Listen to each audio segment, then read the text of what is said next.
Hello and welcome to the Loadbalancer.org webinar. Today we will be discussing 4 routes to multi-site resilience.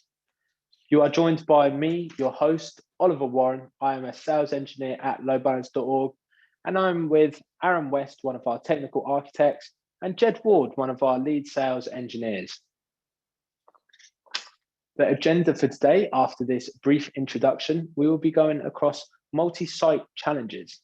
We'll be going through the 4 possible routes to maximizing uptime, and we will outline routes 1 to 4. We will then have a quick summary, followed by a Q&A session. We will then go through the next steps and close the webinar. Please note this webinar will be recorded. Zoom webinar participants are muted by default, so if you do have any questions, please feel free to ask them throughout the webinar. If you wish to ask a question, use the Q&A button on the Zoom menu bar. All questions will be saved for the Q&A session at the end.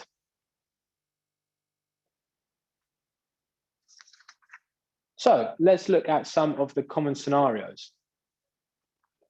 You may be having troubles with scaling out over more than one office location, data center, or cloud. So we will help you discover difficult techniques to deliver high availability across multiple locations. You may be looking for simple solutions to common problems. We will show you how to use active backup configurations for high availability in any environment. You may also be considering complex overlay networks, or worse, something like Anycast. So we will show you how to use global server load balancer for alternatives that don't require common subnets across locations or complex routing to achieve scalability. So what are the 4 routes we will be going over? The 4 routes we will be going over are layer 2 multi-site scenarios, layer 3 multi-site scenarios, a global server load balancer in multiple locations, and disaster recovery and failover groups.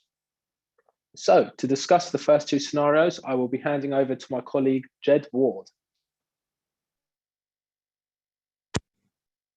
Thank you, Ollie.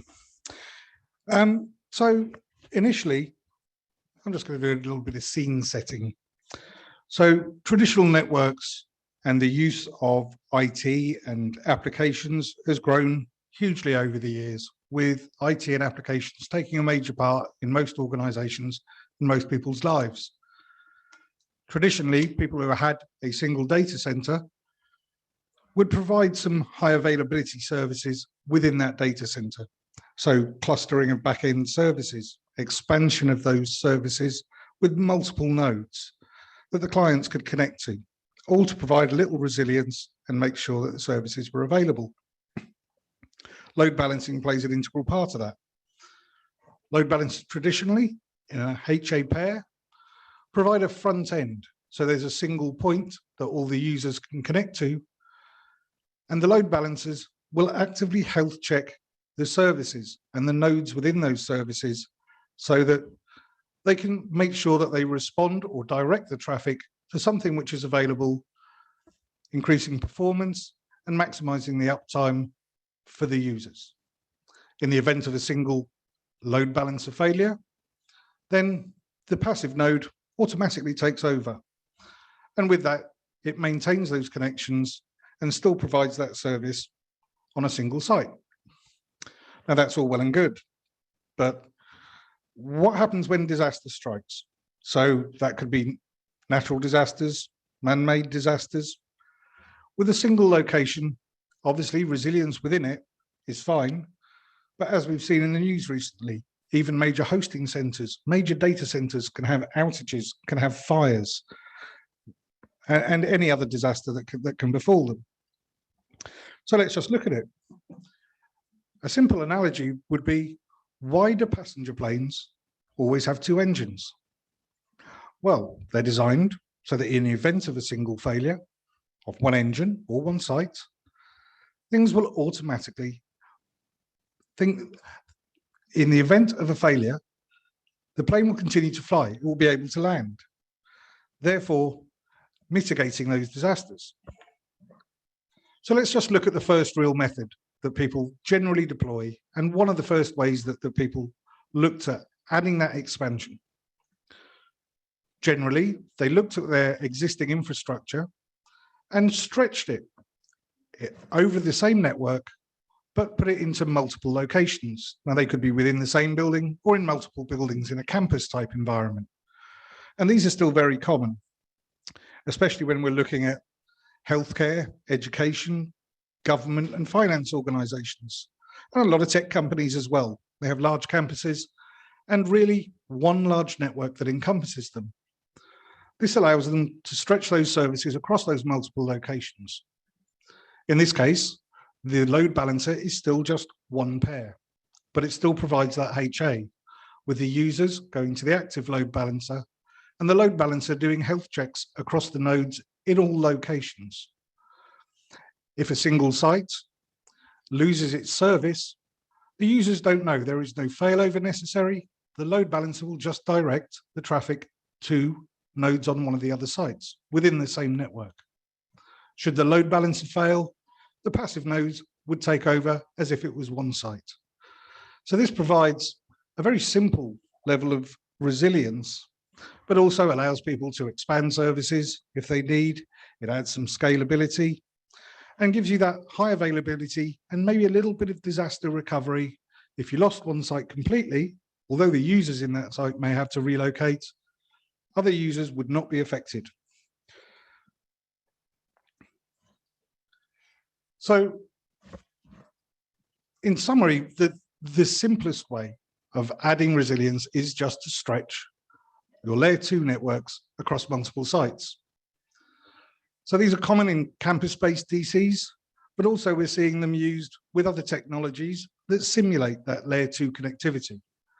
And that is extended layer 2, such as OTV, a Cisco technology, some SD-WAN technologies and VXLAN, and a number of newer technologies that are used to simulate those layer 2 or extend layer 2 networks between different locations. It's a fairly low cost, 2 buildings, 2 data centers, yes, but the infrastructure is still the same as you would have had potentially in just the one. And it's still a simple active passive cluster. When we move beyond local type networks, we generally look at layer 3 connected networks. Now, these could be geographically dispersed. They could be pretty much anywhere in the world. They could be regional. But generally what we're looking at here is private networks and private data centers. Now, they may be within a hosting environment, but with a very private network between them. In this case, each network, each data center or each location is fairly autonomous. It has all the services running, and it will have a pair of load balancers in there to provide the local resilience. Users in a location or region would generally use their maybe split horizon DNS or just routing to access the service that's local to them. In that way, they're going to get the best performance, the lowest latency, and as long as the service is available, then they will be able to consume it. In the event of a data center, or a service within a data center failing, a fallback service can be used where the load balancers would actually direct the traffic to another data center running the same service, therefore just maintaining that service for them. Now, this may have increased latency, it may not be as performant, but at least the service is still available. And the failover can be done on a service by service basis. So if one service fails over, all the other services would still be served locally. It's not a site by site failover, but a service level failover, depending on how they're configured. The failover itself would be very reliant on the layer 3 links between the locations. So some of the benefits of this really is for corporate and geographic and maybe hosted DCs, but it's very much still keeping local services local until there is a failure. Now, in this case, we'd have multiple active passive clusters, and we're just reliant on the private LAN and private WAN links. It allows for high levels of resilience, good performance in normal operation, and a high level of scalability. So what this doesn't allow for is full global server load balancing. So I'd like to pass over to Aaron, who's going to take you through another couple of scenarios just to look at different failover methods based on global server load balancing. Thanks, Jed. So what exactly is global server load balancing? Global server load balancing can be introduced either on its own or alongside local server load balancing. It offers more flexibility when designing your deployment scenario than traditional load balancing would alone. Traditional methods such as layer 4 and layer 7 load balancing will sit in line, seeing all traffic from client to server. This gives a real-time view of the application and its availability, which can be extremely useful. However, this can also mean that the load balancer itself becomes the bottleneck. Methods such as layer 4 DR or direct server return can be used to address some scalability problems, but it only really helps scale up egress traffic, as ingress or inbound would still flow via the load balancer. This helps make the case for using GSLB in a direct-to-node approach, because for certain technologies such as storage, where achieving the maximum throughput is going to be key, it makes GSLB pretty much the perfect fit. The other primary use case involves supporting multiple locations or sites. You may even need an extra layer of load balancing in front of your East Coast and West Coast data centers, favoring one over the other for DR purposes, or just load balancing traffic between the two.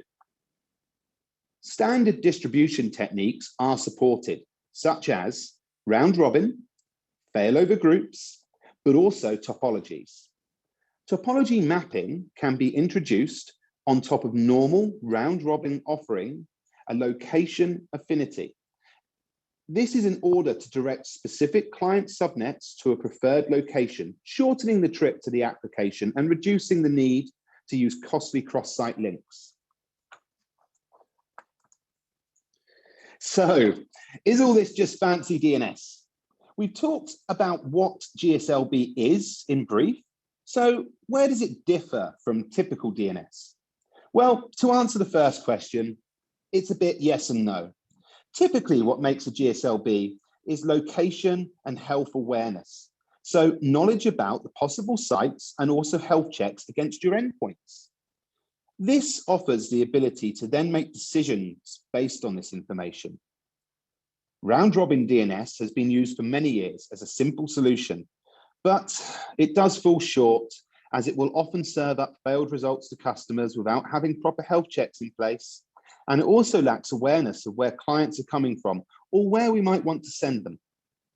Typically, it's just going to work by returning multiple addresses in a random order, which has the potential to lead to a bad customer experience. So let's take a look at a diagram. In this diagram, we have an example of two sites. We show a direct-to-node approach here for simplicity, rather than having extra load balancing in each site, making it a simple GSLB-only deployment. The client will perform a DNS lookup to their local DNS server. Next, because we've delegated the subdomain that's used by our application, the DNS server knows to forward the request to the load balancer and retrieve an answer. This is shown as step 1 in our diagram. Answers will then be returned to the DNS server, followed by the client itself, allowing the DNS server to remember the result, which typically will adhere to the TTL, or time to live, we have configured. Once the client receives an answer, it then is able to connect to the node returned, which is shown as step 2 in our diagram. In this example, we are using TWRR, or our topology algorithm. As such, clients will stay within their local site unless all nodes within that site fail. The GSLB will be running health checks on both sides, so it has full knowledge of server availability and can direct users to an available and online node. Site expansion is supported. You can deploy this solution across several data centers, sites, or even cloud environments, returning up to a maximum of 1,024 results. The solution is hugely scalable, so it can grow alongside your network and needs. Users from our head office can be accessing their local on-premise provision, while any of our external users can be sent to one of our up and confirmed healthy sites. In this diagram, we are showing two typical office locations, which have users within that office, and also two popular cloud environments with external users, in this case, coming from branch office locations.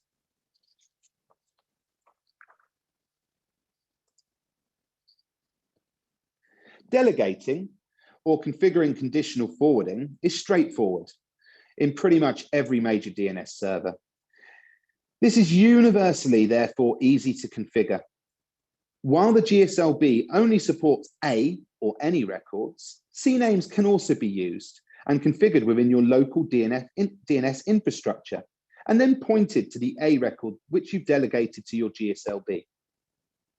Generally, the steps involved to configure this within your local DNS is as simple as configuring A records for each of your GSLB load balancers, and then delegating or using conditional forwarding for the specific subdomain that you intend to use for your application to then point it to the load balancers that are handling the GSLB portion.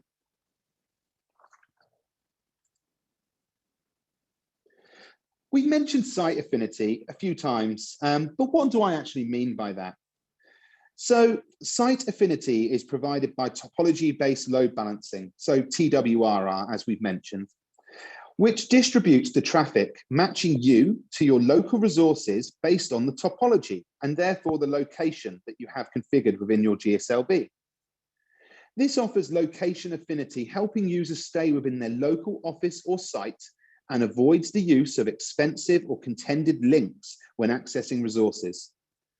Using the topology-based algorithm, TWRR, the GSLB can then distribute traffic while matching the source address of the requesting client's DNS server to the destination address in their local site, which offers a simple but very effective failover solution. Topologies consist of lists of IPs and subnets, grouping sources to destinations.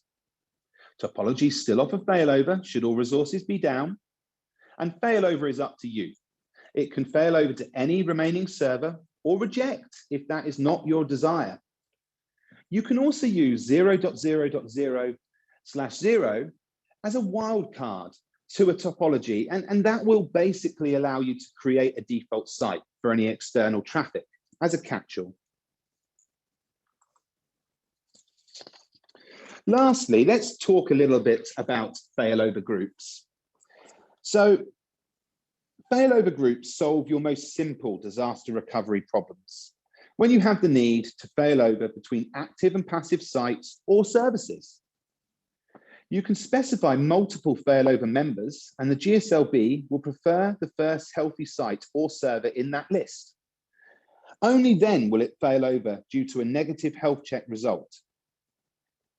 In this example, we do also use a local load balancer for local load balancing and not just our GSLB. So what is the difference? This is now going to allow, with local load balancing, an extra layer of failover and also load balancing within each site and health checks too. We can then use our fallback server along with our GSLB in failover mode to allow a belt and braces approach to failover. So what I mean by that is we have the GSLB offering a failover configuration, and then the local layer 4 and layer 7 load balancing is also going to use a fallback server. So if you get as far as a site and all resources are down, but health checks were passing, you could still be redirected using the fallback server locally.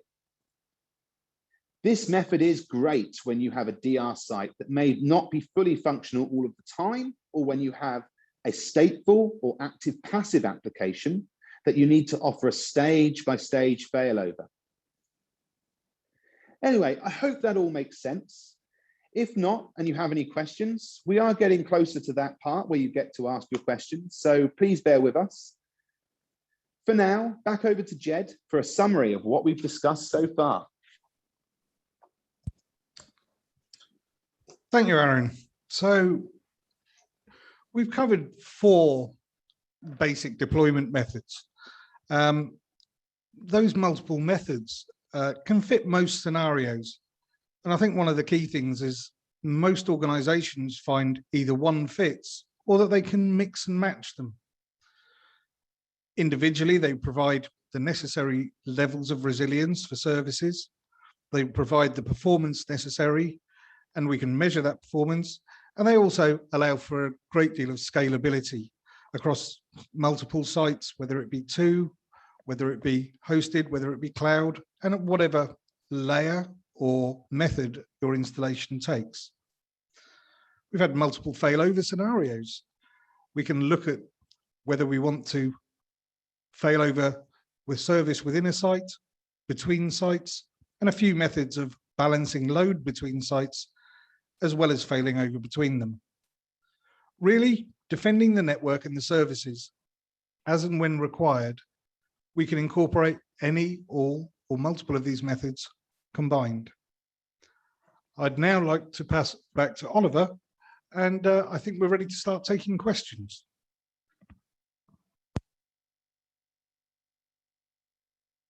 Thank you, Jed and Aaron. I hope everyone understood everything that we've been through. If you have any questions, we will now be taking the questions from the floor. So as I said at the beginning, please use the Q&A section of the Zoom bar to ask any questions you have.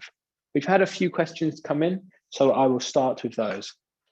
So Aaron, you mentioned GSLB health checks. What health checks are supported? Thank you, Oliver. Yeah, that's a great question. So it's actually kind of cool. We have a few different options.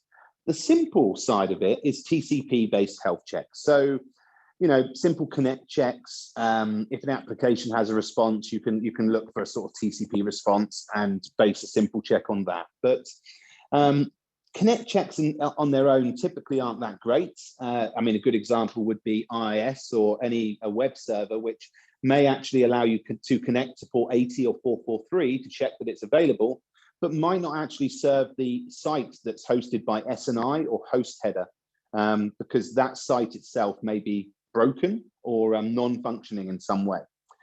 So that's our simplest checks. Moving on from there, we have negotiate style HTTP checks. So that's what you typically use to verify a website is up and running or a web app. Typically, what you're going to do is you're going to check that you get full 200 OK from the site and not an error, or you may even, if necessary, need to do some more and actually read something on the page like a string. Finally, and my favorite part, is our external health checks. I love this bit because it allows you to create a health check based on what you want. Our appliance allows you to use common shell scripting languages such as shell scripts. You can use Python-based scripts, Perl-based scripts, or anything that our appliance will support. And that will allow you to write a custom check that can be as application aware as you want. And this is, again, something that here at Loadbalancer.org, we quite like doing, because if you work in the support team and someone turns up with an interesting health check, it's a little bit more fun than just answering tickets to go away and write that. So, you know, feel free to come with requests to the support team, and we'll certainly do our best to assist and help where we can. I hope that answers the question, Ollie. Thank you, Aaron. We've got a few more questions coming in now. Again, if you wish to ask us a question, please use the Q&A bar on the Zoom menu. So we've been asked, do you support public DNS providers? Aaron, why don't you take that one? Yeah, no, that's absolutely fine. So if you've got all your users on the internet and you don't have them sat in an office that's under your control, they're obviously going to be using public DNS, probably from their ISP. Now, as long as you own the domain name, you should be able to go to your DNS provider and arrange for them to do some kind of a delegation or conditional forwarding and point that to the GSLB you've configured. Now, you may configure in this example the GSLB within your data center or site, or you may configure the GSLB up in the cloud or in some other public place. But yeah, using your actual real DNS from your ISP, as long as they support forwarding that traffic to our GSLB, that's absolutely fine.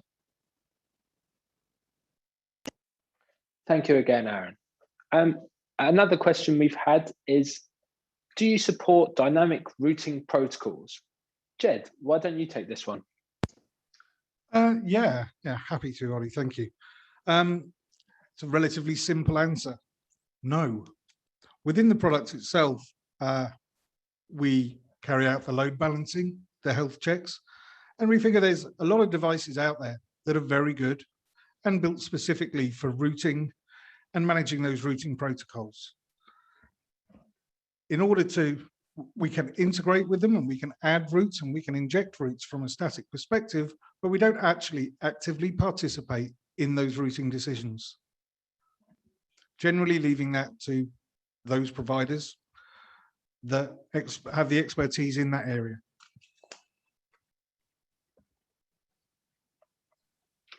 Thank you very much, Jed. Our last question in at the moment is, can you weight servers across multi-DC deployment to refer to local servers over remote ones? Aaron, why don't you take that question? Certainly. So you can certainly provide weights against any of the members that you configure in your GSLB. Out of interest, if the question was wider than that, you can also do it with our layer 4 and layer 7 load balancing too. So weighting is a feature of our product. In terms of weighting it over local or remote places, I would probably use our topology weighted round robin in that example, rather than just skewing the weights themselves.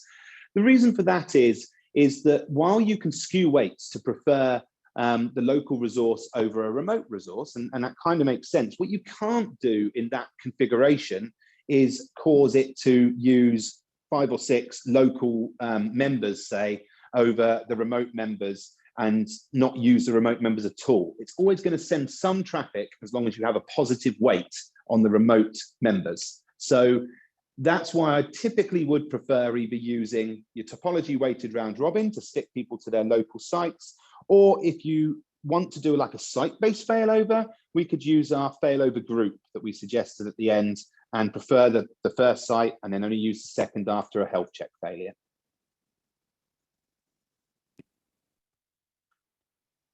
Okay, so we've had one more question come in whilst you were answering. I hope that answered your question. But the next question is, why would you return a single address or multiple addresses from the GSLB? I'll grab that one again, I think. Yeah, so another cool feature is the ability to return multiple addresses. And as I mentioned during my part of the webinar there, we can return up to 1,024, which is an awful lot. So why would you do that? So to keep it simple, returning one address is going to give the client one address to connect to, and you're going to be able to control where they're going to. Now, you're reliant on the application at that point, so the client's application, to re-look up DNS in the event of a failover. So what you're expecting would need to happen effectively is you would need your client to say, okay, I'm no longer connecting to this site. I'm going to ask the DNS now because the TTL has expired and I'm going to find out if the address has changed. Most applications will do this, so returning one address is absolutely fine. The alternative is returning multiple addresses. Now, the downside is that you're returning several addresses, so it's down to the client to pick which of those addresses it's going to use. I believe that some examples, such as web browsers, are actually quite clever about this and can even use, you know, the lowest latency response and things like that. And they will automatically fail over, typically within about 30 to 35 seconds in the event of one of the endpoints in the list no longer functioning. So that's quite a nice example of a client-side failover taken into account the multiple addresses and failing over within them. Other than that, I mean, I think that's the simplest reason you may return one or multiple. And as I mentioned, you've got to consider what your client's going to do in that example. So HTTP is fairly simple to know that, but if you're getting into some bespoke application, you might need to check what it does. I hope that was clear enough, but if there's further questions around that, please do ask. So we've had a chat come in directly to me. Someone said they didn't have the Q&A poll. If you don't have the Q&A poll, please just chat directly to myself, Oliver Warren, and we will be happy to ask your question. So the chat that came in is, what technology do we use to power our GSLB implementations? Excellent, that's a great question. So our appliance is primarily built on top of excellent open source software. And what we obviously do is we provide the enterprise level part of that in terms of support, service, and also all the testing and everything else that goes along with it. Specifically, we use a project called Polaris, which is actually built on top of Power DNS or PDNS, which is a very standard solution that many people will use for simple GSLB scenarios.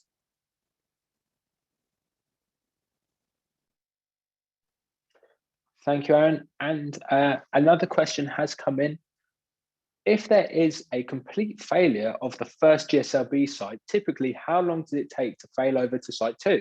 I assume this is based on DNS TTLs, but what other factors might be considered?